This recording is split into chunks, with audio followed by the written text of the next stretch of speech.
Colin Carmichael's garage, and what you might find is a big old tool area. And he goes out there to blow off steam. He builds bird feeders or something like that. I don't know.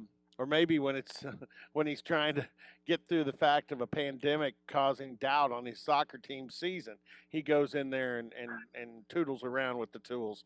You much of a tool man, Colin? Not as much as my wife would want me to be, but Aren't we? Isn't I that do. with all of us? Yeah, I do have a riding lawnmower from Kinnanen though, so that's a good thing. Oh, absolutely, absolutely. And they got some beautiful toros out here on the show area out in the parking lot. And I tell you, the thing I got from Kennan's that is I've become a barbecue maniac. I want to compete. I want to get on that barbecue pitmasters and start competing on that. And now John Stem and athletic training. I buy my meat from John because he's got his ranch and grass fed cattle. And yeah, I'm like, yeah, let me at this. I want to go beat Bobby Flay, or I want to go beat these pit masters. So I kind of fancy myself a um, a big barbecue guy now. So that's kind of my thing. But all right, let's talk about your thing, which is soccer. And when I called you the other day and asked you about this new Big 12 soccer schedule, I wasn't sure what the reaction would be since it's scaled down to 9 matches. And when I asked you about it, I could see the smile or sense the smile through the phone. You're just happy that your girls are going to get to compete some. Well, yeah, I mean, when you put everything in relative terms, we're one of the few leagues that have decided we're going to try and forge ahead and play games. And so, we can complain about only getting 9 games or not getting to do this. And I mean, in the big scheme of things, there's probably 75% of the women's soccer programs throughout the country are only training right now. They don't have any competition to look forward to. So that's where the smile comes from, and that's where the excitement comes for me and our student athletes, and the direction that we're getting from our conference and the leadership and from our administration with Coach Holder and Chad is amazing. They're all about giving these kids the opportunity to play and making sure, of course, they're safe and can stay healthy. And I'm just thankful that I'm at a place that believes in that and wants to give us that opportunity, as opposed to many of the other places that have shut it down. Your girls have been under the protocols since they reported, and it was football and I guess basketball came in July and started workouts. But as far as getting ready for competition, it's you and the football program. Now that school's back in session, I know this. Football has, and I think they had a lot of positives in the spring and summer, but they're in really good shape right now. And I know you can't name names or anything, but how has your team handled COVID since coming back? I'm always hesitant to say how well we're doing because I know it can change with one or two bad decisions, but our kids have been awesome. We had one positive case coming in, kid coming in from one of our freshmen coming in from out of town came in and tested positive, and that's been our only positive test up to this point. So our kids have done a fantastic job with it, and we're trying to send a strong message to them every day about the choices they have to make and some of the sacrifices they have to make from a social standpoint, a relationship standpoint, being a college kid standpoint, just not getting to do some of the things that we would consider normal behavior. And so our kids have bought in. They want to play. We stress to them all the time, the way to give yourself the best chance to play is to just, keep your circle as small as possible and keep your contacts and your exposures as minimal as possible and give yourself the best chance to avoid this virus. And the sad thing is, Robert, they can do all those things right and still catch it, at Walmart or getting a coffee or something. So, but our kids have been great, and I've been really proud of how they've dealt with it. And right now, kind of like football, as we speak today, we're in a really good spot, but we're well aware that can change quickly. Yeah, and I'm going to ask this because first of all, I'm very fond of what's happened there, but I think it plays into it. For people who don't know, before you had Neil Patterson Stadium, your locker room was pretty much at the athletic, at the in the athletic center. Your offices were over there. Uh, your girls had to kind of do some crisscrossing with regards to training and practice and all of those things. Having your you know partial bubble, which is Neil Patterson Stadium, how much of a difference do you think that's meant? It's been the game changer for us. I'm not sure we would have had the same success as far as avoiding the virus, that we had with the stadium. If we didn't have it, I'm not sure we would be able to do what we're doing. Our kids, basically, we've created a temporary strength conditioning area for Mao. So I'm really thankful for our facilities guys for helping us do that, and Coach Glass and his staff for letting that happen. That's been fantastic because it's minimized the number of interactions we've had to have with other athletes. Our locker rooms here, to be honest, we haven't even used the locker room. Our kids show up, they come out to the field. We've basically given them a little quadrant, a little space that they can store their stuff. We don't share towels or pennies or water bottles or anything like that. They bring all their own stuff with them.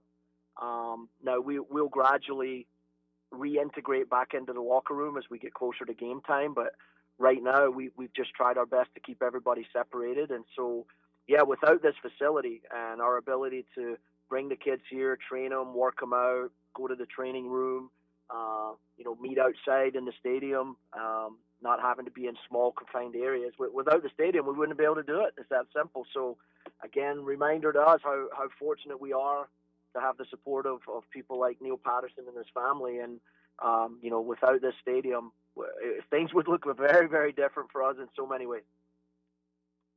Yeah, with Kim and Olivia, and you mentioned Cammy, even though she wasn't on the all preseason, all conference team, but she's kind of that glue player for you. And we've already talked about the strength of your team, but you do have some older players, some veteran players that are really good, that also would be expected to be really good leaders.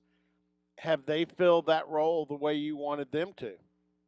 Yeah, they've been great. We have like any team, we have team captains, and then we also have a leadership group that's kind of like an expanded captains group, if you like. And they've been awesome. They've been my bridge to the team and helping me get my message across. And they've also been, a sounding board for the new players when they're not sure about what they're supposed to do or not do. So our leaders have been great. That group you mentioned, plus Hannah Webb and Charmaine Morgan and Gabriella Coleman, all of our older players they really want to play.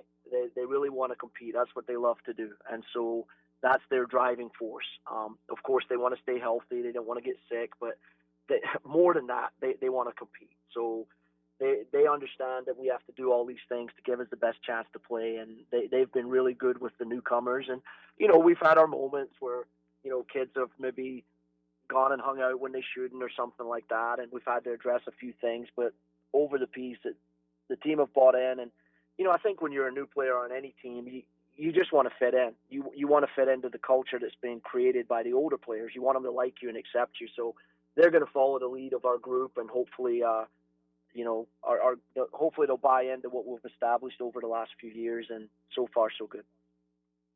Colin Carmichael, the head coach of the Oklahoma State Cowgirls soccer program, with us right now. And again, and you'll open up, by the way, later in September against Oklahoma on the road.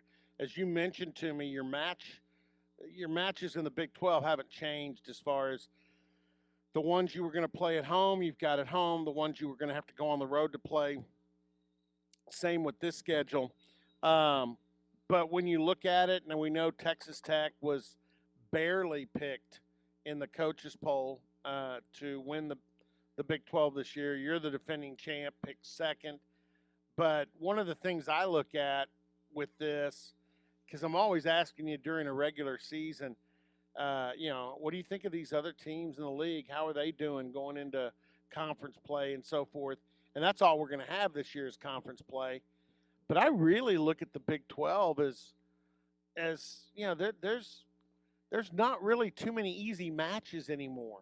K State's got their program that they've been building up since they were the last ones to start a women's soccer program, but there's not a lot of easy outs in this league. No, it's very different for us this year. For every team in the Big 12, for I can speaking for our program, we use those early non-conference games. Number one, to get the rust out, from the long layoff for our returning players and high minute kids. But it's also a chance for us to see maybe who's improved from the previous year, and also what the newcomers can do in a game situation. Well, all that's gone. We, we're basically straight in, real game in Norman against our biggest rival. So there's not a whole lot of room for us to play around and look at things and try things out. We pretty much have to hit the ground running, and it's the same for all of the Big 12 teams. But it just changes our viewpoint and our mentality a little bit leading into those games. And it's good and bad. These games, as you said, there's no easy one, so they're all going to be exciting and intense matchups. And the negative is, some of the new players might not get the opportunities that they would have got in a normal year. And you also don't have a chance to build momentum and implement your, what you like to do. You're pretty much going in blind. And for us especially, we play OU. They got a new coach, so they played, I think, 3 games in the spring, and that was it. And so we have no video. We don't know what system they play. We don't know their style of play under the new coach. So, I guess for them, at least they get to see our videos from last year and get an idea of what we do. But so it's going to be very different. But as I said at the beginning, the opportunity we have to compete and play supersedes any sort of concern about the season being shortened or not having non-conference games. We're just excited to play, and if we go 9-0, then we're over the moon. You know what? If we go 2-7, nobody's happy, but we can also say our kids had the opportunity to compete, which to me is the main thing at this point. Yeah, and I was going to say one of the things I've noticed. In fact, I mentioned this to the audience in the opening segment. Oklahoma State football scrimmaged yesterday. Today's a day off, and they'll be back in the stadium on Friday. Actually, they had to move yesterday into the indoor, but they'll be back in the stadium on Friday, probably spending some of that practice as a scrimmage. So here's my question: without those non-conference games you talked about, which answer, not only build your team up a little bit, but they also answer a lot of questions about newcomers and maybe developing players, how much better they've gotten from one season to the next. How much have you ramped up some of the competitive situations inside your practices? Maybe even having a somewhat of a orange white or orange black type game. How much have you done that with your practices and kind of used that as what normally might be one of those non-conference games? Yeah, we've tried for sure. In our preseason, obviously, we usually would train twice a day some days, and you kind of cram a lot of things into a smaller period of time, and then you play an exhibition game, and then you play those non-conference games in August. Well, when that all changed, we started training once a day and took a couple extra days off and things like that because we knew we were going to be training for about a month before we got to play. And so, that it's just changed the whole dynamic. But yes, we played, I think we've played 2 inter-squad scrimmages. We've got one scheduled for this Saturday, I believe. And then next Friday at 7, we're going to play another inter-squad scrimmage.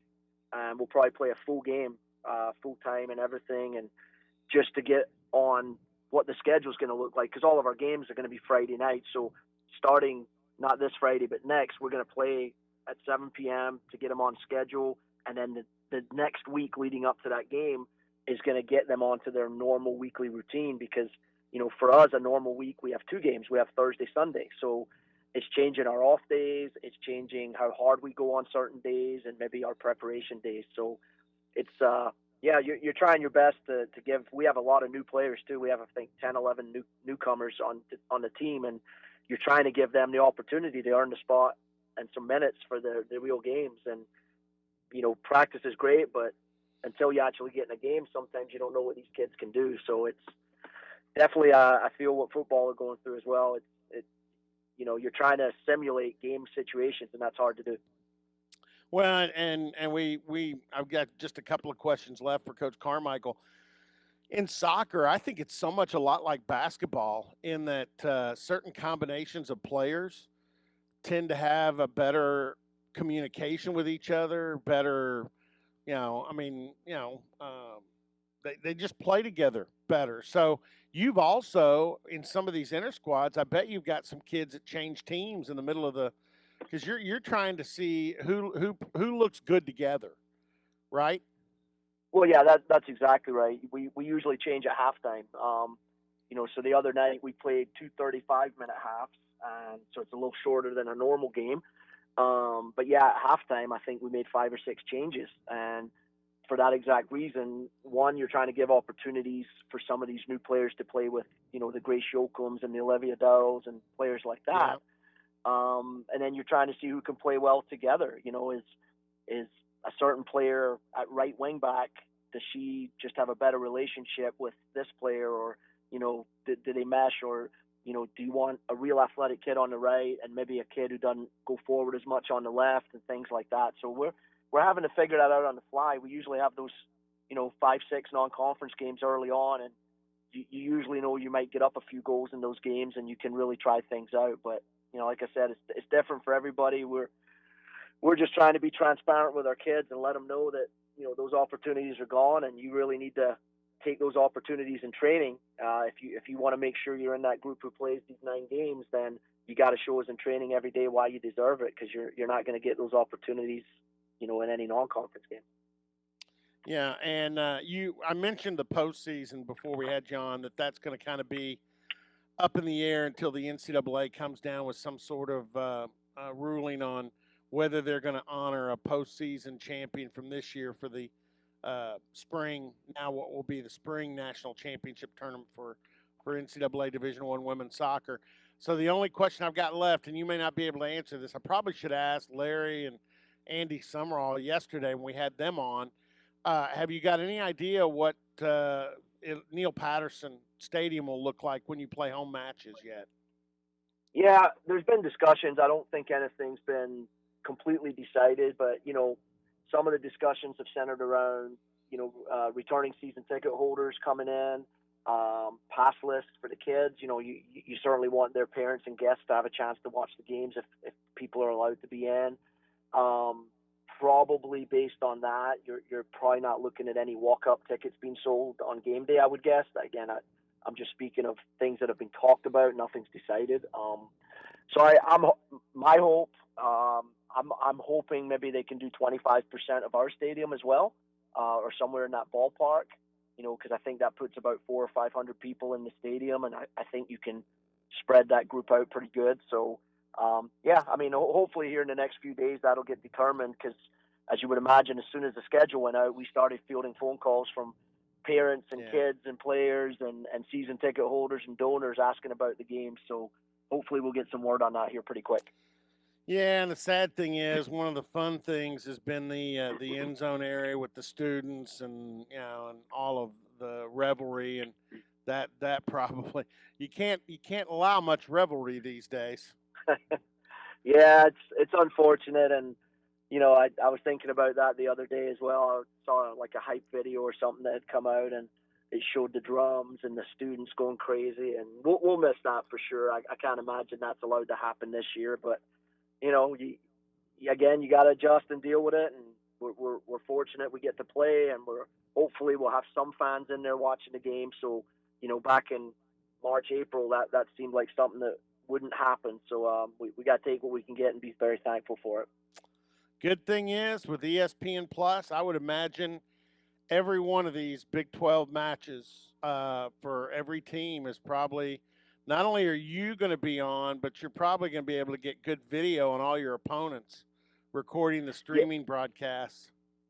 yeah, I would guess that all the games. I haven't talked to Kevin Klentworth about that, but when we talked, when we had our full schedule, I know most of the games were going to be on, and I would have guessed that with 5 home games, I can't imagine that any of those are not streamed. So hopefully we'll get all those games on, and us and the ACC and I think the SEC might be the only leagues that are still playing. So that gives us a big advantage with our visibility if we can get those games streamed across the country. A lot of recruits and families will watch those games because they got nothing else to watch as well. So that could give us a long-term advantage on some of those conferences that postponed as well. So hopefully we can benefit from that.